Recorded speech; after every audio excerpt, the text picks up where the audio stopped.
Welcome to success classes. मैं मेहता कल आप सभी का आज के इस वीडियो में बहुत बहुत स्वागत करता हूं। आज हम बात करने वाले हैं कि किन उम्मीदवारों को साइन अप करना है और किन को अभी नहीं करना, किन को अदिति में टिक करना है और किन को टिक नहीं करना है। क्या साइन अप अभी करना है या नहीं करना ये भी हम जानेंगे। और 24 तारीख इसकी लास्ट है रजिस्ट्रेशन की। और भी हम जानेंगे कि सावधानियां क्या क्या आपको बरतनी है जब भी आप प्रक्रिया में भाग लें, जब भी आप फॉर्म भरने वाले हैं। तो चलिए वीडियो को आगे कंटिन्यू करते हैं। उससे पहले हम एक छोटी सी बात को जान लेते हैं। स्टार्टिंग में मैं आपको एक जानकारी देना चाहूँगा। कल एक इंटरव्यू आने वाला है नीरज जी का कल इंटरव्यू आ जाएगा, तो आपको उस इंटरव्यू को देखना है। बहुत ही इंटरेस्टिंग इंटरव्यू होने वाला है वर्ग 1 और वर्ग 2 की तैयारी के लिए। नीरज जी ने अभी तक 60-70 एग्ज़ाम दिए हैं, बहुत मेहनत करी है और कुछ अंकों की वजह से 1-2 नंबर से रह गए हैं। मैंने एक कम्युनिटी पे भी पोस्ट करी होगी, आपने देखा होगा। 2014 से उनकी जर्नी स्टार्ट हुई थी। 2014-15 में भी उनका प्री निकला था MPPSC का, लेकिन मेंस उनका नहीं हो पाया। उसके बाद में फिर कांस्टेबल बहुत सारे एग्ज़ाम्स दिए। MP पटवारी में तक उनके 80 अंक आए थे, लेकिन नॉर्मलाइजेशन की वजह से देखिए आप 80 नंबर पे कट ऑफ गया था, लेकिन नॉर्मलाइजेशन की वजह से 78.7 अंक ही बचे। तो 1.30 नंबर से वो वहाँ पर भी रह गए थे। 2019 का प्री क्वालिफाइड है, मेंस लिखना है उन्हें। अब 2023 का जनवरी में होगा ये। MP टेट 2 क्वालिफाइड है SST से, लेकिन कट ऑफ ज़्यादा गया था SST का, लगभग 115 के समथिंग। CTET भी क्वालिफाइड है। पेपर 1, पेपर 2, पेपर 1 में 113 अंक हैं और अभी वो वर्ग 1 इंग्लिश से तैयारी कर रहे हैं। और यहाँ पर एक बात मैंने लिखी है, इसको ध्यान से समझिएगा। यहाँ इतना सब कुछ बताने का उद्देश्य सब बताने का उद्देश्य केवल इतना है कि ज़्यादा कुछ ना सोचें, खुद पर भरोसा रखें और लगे रहो। आज नहीं तो कल सिलेक्शन होना ही है। मैं उन विद्यार्थियों के लिए ये सारी चीज़ें बता रहा हूँ कि आपको डिसअपॉइंट नहीं होना और आगे तैयारी करते रहना है यदि आप 1-2 अंक से रह जाते हैं। आइए आज की अपनी जो बात है इम्पोर्टेंट उसको समझ लेते हैं। तो नीरज जी का इंटरव्यू आपको कल देखने को मिल जाएगा। आप लोगों से ध्यान से देखिएगा और चीज़ों को नोट कर लीजिएगा जो आपके काम की हैं। देखिए भर्ती प्रक्रिया के चरण यहाँ पर इसमें बोला गया कि पात्रता परीक्षा में निर्धारित प्रतिशत के साथ उत्तीर्ण करने वाले ऐसे अभ्यर्थी जिन्होंने अतिथि शिक्षक के रूप में निर्धारित दिवस सत्र में कार्य किया है, वे अपनी प्रविष्टि MP ऑनलाइन पोर्टल पर करेंगे। अतिथि श्रेणी में होने की पुष्टि सत्यापन करते हुए अभ्यर्थी अतिथि श्रेणी के सामने S ऑप्शन पर क्लिक करेंगे।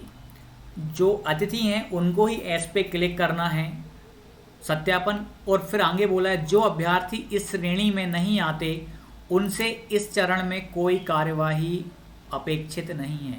कहने का मतलब है कि जो अभ्यर्थी हैं, जो भी कैंडिडेट्स हैं इस श्रेणी में नहीं आते, गेस्ट नहीं हैं, उन्हें इस वाली स्टेप में कोई भी कार्यवाही अपेक्षित नहीं है, यानी उन्हें कुछ भी नहीं करना। कुछ विद्यार्थियों ने साइन अप कर लिया है, कोई प्रॉब्लम नहीं है, आप अभी भी साइन अप कर सकते हैं। आप साइन अप मेरिट आ जाएगी, आप जब भी कर सकते हैं, उसमें कोई दिक्कत नहीं है। लेकिन आपको और आगे कुछ नहीं करना है।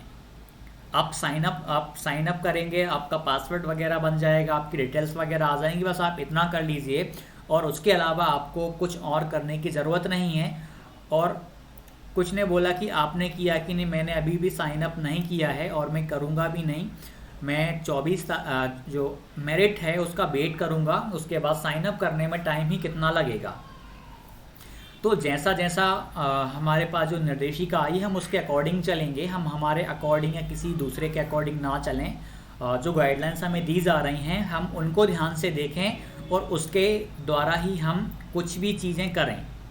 तो अभी मैंने नहीं किया है, मैं भी लगभग 8 या 9 तारीख को साइन अप करूँगा।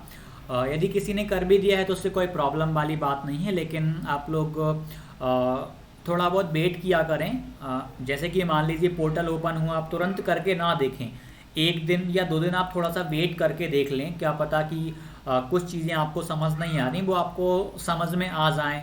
बहुत सारे अच्छे यूट्यूबर्स हैं जो आपको जानकारियाँ देते रहते हैं, तो आप लोग उनको देखेंगे। और जल्दबाजी में एक और बात आपको मैं बता देता हूँ, ध्यान से समझिएगा। जल्दबाजी नहीं करनी है आपको, जल्दबाजी नहीं करनी। जब कोई सा भी वर्ग 3 का अपडेट आएगा, ध्यान से सुनना मेरी बात को, वर्ग 3 का जब भी कोई सा भी अपडेट आएगा तो YouTube पर वीडियो ऐसे लेकर आएंगे कि आप जल्दी से जल्दी, मतलब वो एक ऐसा कुछ धमाका टाइप में हो गया, वो आपको ऐसे कुछ शो करने वाले हैं। तो आपको बिल्कुल भावनाओं में बह करके उस फॉर्म को नहीं भर देना, थोड़ा सा इंतज़ार करिए। 1 दिन का 7 दिन का टाइम यदि हमें दिया हुआ है फॉर्म भरने का, तो आप 1 दिन का टाइम या 2 दिन का वेट कर लीजिए, इसमें कोई बुराई नहीं है। ऐसा नहीं कि लिंक ओपन हुई आपने तुरंत ही फॉर्म भर दिया, थोड़ा बहुत वेट करने में कोई प्रॉब्लम नहीं है। जल्दबाजी ना करें, यूट्यूबर्स का काम होता है जल्दी से आपको इन्फॉर्मेशंस देना, लेकिन आप जल्दी जल्दी फॉर्म फिल ना करें। उनको भी बहुत ज़्यादा जानकारी नहीं होती है, ध्यान रखिएगा इस बात को। इस प्रक्रिया में आप भाग ले रहे हैं, आपसे ज़्यादा जानकारी उनको नहीं होने वाली, केवल उनको होगी जो इस प्रक्रिया से कभी गुजरे हैं, या तो वर्ग 1 में या वर्ग 2 में या किसी गवर्नमेंट एग्ज़ाम निकाला है और उन्होंने प्रक्रिया में पार्टिसिपेट किया है, तो उनको नॉलेज होगा। हर किसी को इसके बारे में सटीक जानकारियाँ नहीं होती हैं, तो आपको ये ध्यान रखना है। तो ये हो जाने के बाद में देखिए ये अतिथि का एस हो जाएगा, ठीक है, ये उनको करना है। उसके बाद में आपकी मेरिट आएगी, मतलब कट ऑफ तय होगा। कट ऑफ तय होने के बाद मेरिट आएगी, जिसमें कि मेरिट में जिनका नाम रहेगा उनको दस्तावेज़ अपलोड करना है, उनको डॉक्यूमेंट अपलोड करना है। देखिए डॉक्यूमेंट जब आप अपलोड करेंगे तो साइन अप तो पहले मांगेगा, तो आप जब भी साइन अप कर सकते हैं, अभी भी कर लिए तो कोई दिक्कत वाली बात नहीं है। तो यहाँ पर सावधानी का ध्यान दीजिएगा। और साइन अप तो कोई भी कर सकता है, जो 75 अंक वाला है, जो क्वालिफाइड है वो साइन अप कर सकता है, इसमें कोई प्रॉब्लम वाली बात नहीं है। अभी आपको साइन अप करना है तो आप कर सकते हैं, चाहे तो आप थोड़ा सा वेट कर लीजिए मेरिट आने तक, ठीक है, तो और बेटर रहेगा, और भी चीज़ें और क्लियर हो जाएंगी। और 24 नवंबर आपकी लास्ट डेट है। अतिथि शिक्षक ध्यानपूर्वक सुन लीजिएगा, 24 नवंबर के बाद हो सकता है कि 1 या 2 दिन की डेट एक्सटेंड कर दें, लेकिन ये भी हो सकता है कि डेट एक्सटेंड ना करी तो आप लोग ना ध्यानपूर्वक 24 से पहले पहले भाई आप टिक कर दीजिएगा। आपको टिक करना है तो आप टिक कर दीजिएगा, आपको नहीं करना तो आप मत करिएगा। आप 24 से पहले पहले आप डिसीजन लेके इस प्रक्रिया से आप अलग हो जाइए, ठीक है। अभी भी बहुत सारे अतिथि कन्फ्यूज़न में है कि हम क्या करें, और सोशल मीडिया पे तो भाई आपने देखा होगा कि क्या बवाल मचा हुआ है। गैर अतिथि अतिथि को सलाह दे रहे हैं और अतिथि अतिथि को सलाह दे रहे हैं। सब लोग अतिथि को सलाह दे रहे हैं कि भाई आप टिक करो, टिक मत करो। कट ऑफ लोग अलग अलग लेके आ रहे हैं, अलग अलग सर्वे आ रहे हैं। तो ऐसे तथाकथित सर्वे पर, सर्वेक्षणों पर आप विश्वास ना करें और अपनी समझदारी अपनाएं, क्योंकि गवर्नमेंट जॉब आपको लेनी है, ठीक है। तो आप लोग यहाँ वहाँ बातों में ना आएँ और ध्यानपूर्वक आप चीज़ों को समझ के आप आगे प्रक्रिया में भाग लें, ताकि आपको कोई दिक्कत ना आए। अतिथि टिक करें ना करें ये कन्फ्यूज़न रहता है, तो मैंने इस संबंध में बहुत ही अच्छी वीडियो बनाई है, आप देख सकते हैं। मैं डिस्क्रिप्शन में उसकी लिंक आपको देने वाला हूँ और एंड स्क्रीन में भी वो आपको मिलने वाली है, ठीक है। तो आपके सारे कन्फ्यूजन्स दूर हो गए होंगे। आप कल इंटरव्यू ज़रूर देखिएगा, आपको बहुत ही ज़्यादा हेल्पफुल ये वाली वीडियो होने वाली है। तो चलिए मिलते हैं अगली वीडियो में, धन्यवाद।